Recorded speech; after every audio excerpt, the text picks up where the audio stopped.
So we are the reporter of Group 5. So our topic for today is about gender in the workplace. So gender equality in the world of work matters. First is jobs can bring gains for women, the family, business, and community.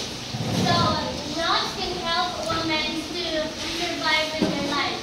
So they can help their families through sa pagtatrabaho, makakatulong sila sa kanilang mga pamilya kasi nakaka-provide sila ng mga gastusin sa bahay para sa edukasyon at sa mga pangangailangan nila. So next, women can help for the business. So, ang mga babae ay may malaki ring ambag sa pagnegosyo. So, dito, ang pagkakaroon ng kababayan sa workforce ay nagdadala ng iba't ibang pananaw at ideya. Kilala ang mga babae bilang multitasker at para sa mga babae ay ina-apply talaga nila yung teamwork at magiging dedikado na kung saan ay malaking tulong sa paglalagay ng negosyo. So next ay ang mga kababaihan ay nakakatulong sa lipunan. So tumutulong din ang mga kababaihan sa lokal na ekonomiya sa pamamagitan ng gastusin at negosyo. So next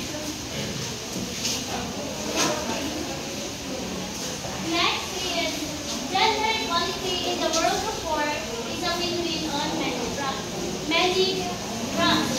So tinawag itong win-win kasi dahil maraming benepisyong naitutulong nito sa individual, negosyo at sa ating lipunan.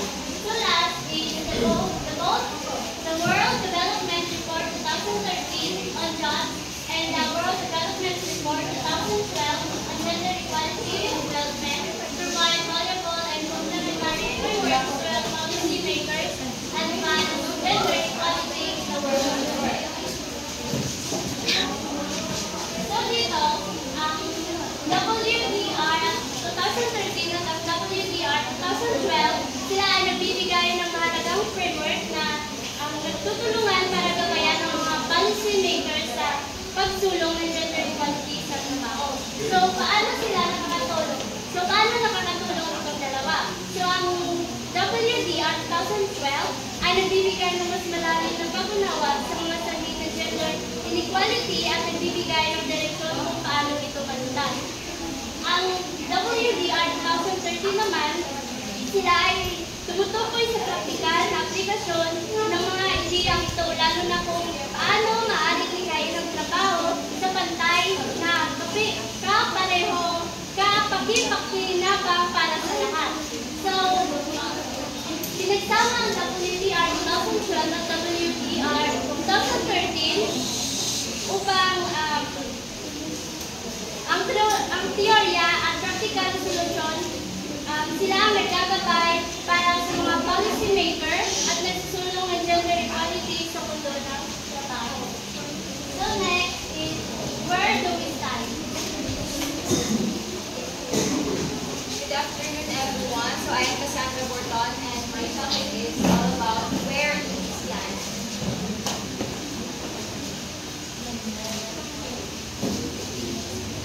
So first is gender equality in the world of work is multidimensional. Gender equality in the world of work involves various aspects such as the number of men and women working, the type of jobs they have, and how much they earn, and also the quality of their jobs. So one important aspect is job quality, which can be hard to measure and differs depending on the situation.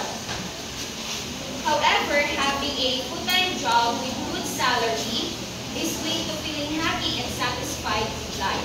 Jobs that offer higher pay, benefits, rights, and chances to learn new skills are more likely to empower women and give them more control over their lives. So next is, women are more economically excluded than men. So this says that women around the world are not as economically included as men. So this means that women are not likely to have jobs or be the workforce.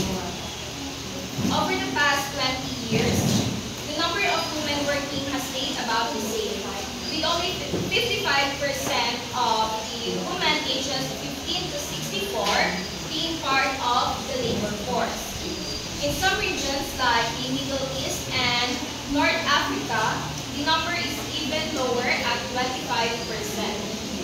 Men are much more likely to have full-time jobs compared to women, with men being nearly twice as likely to have a full-time job globally and more than 3 times as likely in South Asia. So next is gender gaps are evident among farmers, entrepreneurs, and employees alike. So gender gaps exist in various fields such as in farming, entrepreneurship, and employment. So this means that there are differences between men and women in terms of opportunities and outcomes. So the example of this is female farmers tend to produce less output of the land compared to male farmers.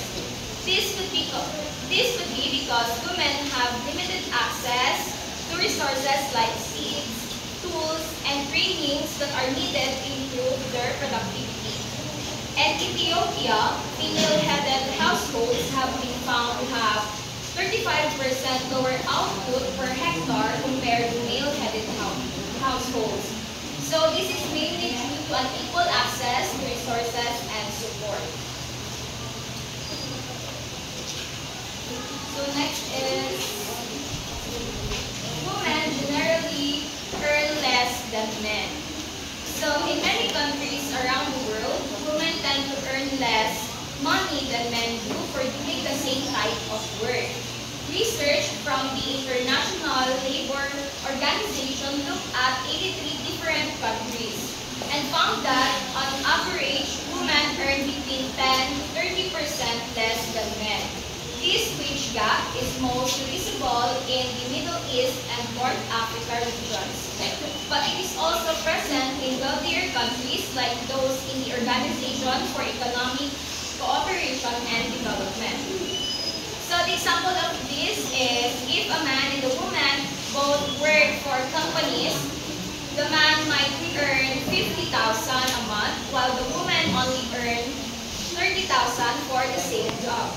This difference in pay can make it harder for women to support themselves and their families, and it can also contribute to overall gender inequality in the society. So the reasons for this wage gap are complex and can vary from country to country. So there are many factors such as discrimination, traditional gender roles, and lack of access to education and job opportunities for women all play a role in this inequality. So next is gender sorting into different jobs, industries, and firm types explains much of the pay gap. So this means that gender plays a significant role in the pay gap between men and women. It mentions that women are often sorted into different types of jobs, industries, and companies compared to men, which leads to differences in pay. The example of this is women are more likely to work in jobs that are considered less productive or in sectors that are less profitable.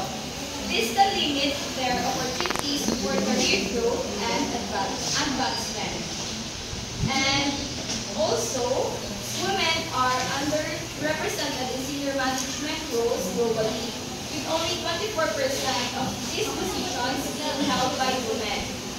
In developing countries, there is a disparity in the types of businesses that men and women are involved in, with men more likely to work in business-oriented services compared to women who are often concentrated in retail services, especially in the informal sector.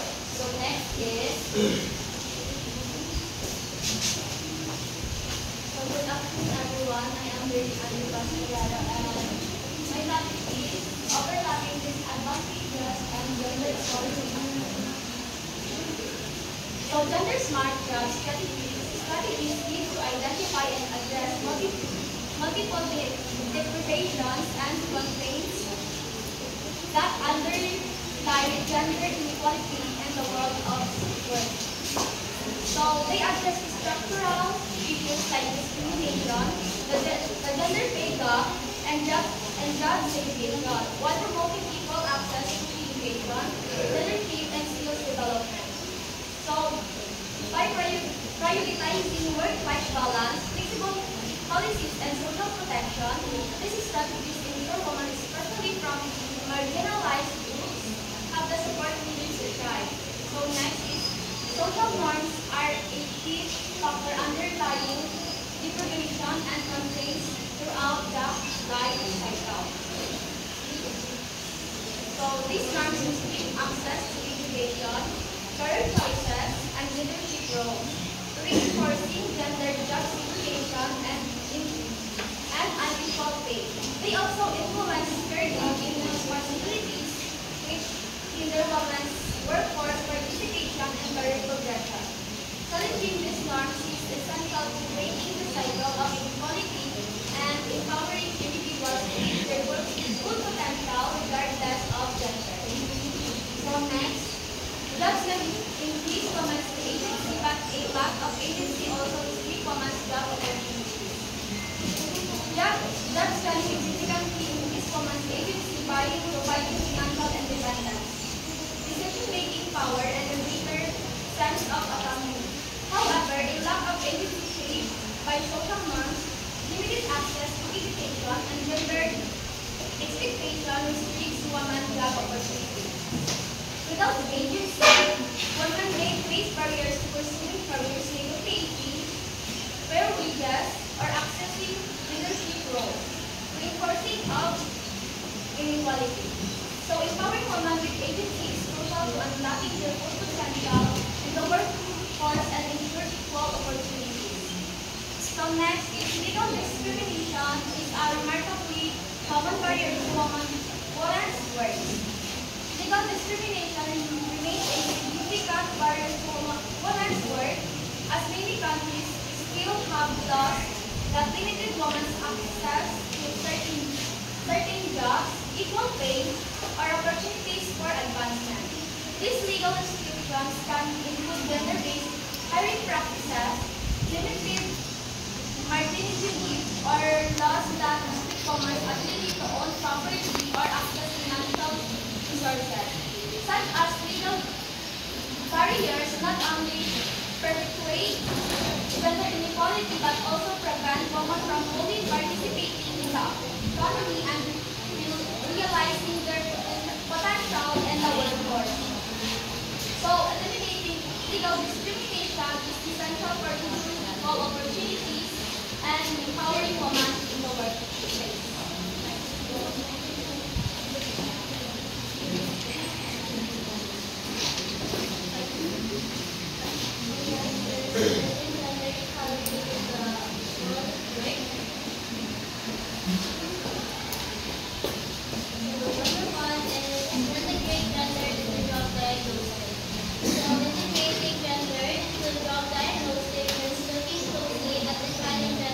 Women and men face in finding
through government action across the lifestyle.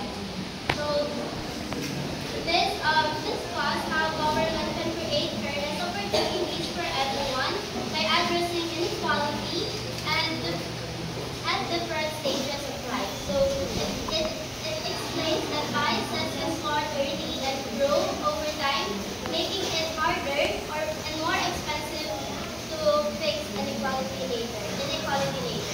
So, and to promote gender inequality in work government, can take two kinds of actions, which is the broad actions that help everyone but can benefit women, like better early childhood programs and targeted actions that address specific challenges women face. So the next one is proactive private sector leadership and innovation for gender equality. So the private sector plays a key role in creating jobs and has the power to drive gender equality in the workplace because private sector matters because in many countries most jobs get from private business like Brazil and South Africa. The private sector provides 90% of jobs. This means business have a big opportunity to help create equal opportunities for men and women. So what's working so far? So the above companies that are supported by international finance is making changes such as Bank in Cambodia, Nigeria, and Romania are helping more women access financial services. And companies in traditionally more dominated fields like construction are hiring more women and offering family-friendly policies to male workplace. Policies to make workplace more inclusive. So in Korea, business have become more profitable by hiring women for managerial roles. So by taking proactive steps, business and governments can unlock women's full potential in the workplace, learning to more growth, innovation, and success for everyone.